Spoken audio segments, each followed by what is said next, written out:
भाई श्रावण गेला, नवरात्री पण गेली आणि आता दसरा पण झाला आणि आता बस झालं, आता सण नाही होत. व्लॉग पूर्ण नॉनव्हेज आहे, त्यामुळे जे व्हेज आहेत प्युअर त्यांनी व्हिडिओला लाईक करा आणि स्किप केलं तरी चालेल.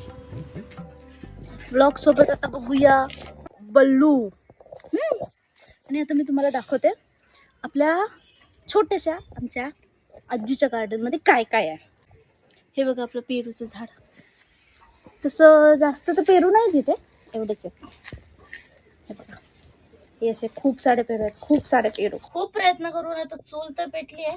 हे बघा, चुलीवर भांडं ठेवताना आधी राख किंवा माती लावा, नाहीतर घासताना जाम पंचायत होत्या.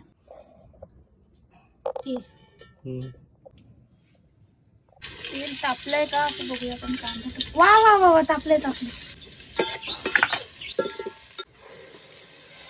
झाकण दे, झाकण. हा आपला घरचा घरगुती मसाला. त्याच्यामध्ये कांदा, लसूण, कोथिंबीर, खोबरं, काळे तीळ, पांढरे तीळ या सगळ्याचा मिळलेला आहे. ह्या 2 तांगड्या.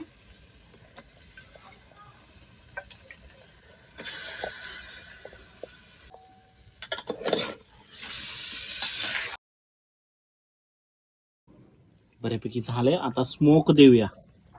स्मोक द्यायला काय करणार, घी घेणार. हो, देसी घी. देसी घी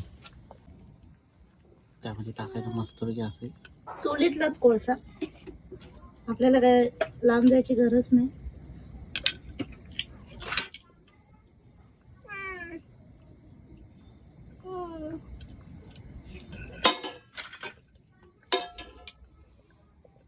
ठेव ठेव ठेव. चुलीजवळ आमच्या चिंट्याची चिंटी भाकरी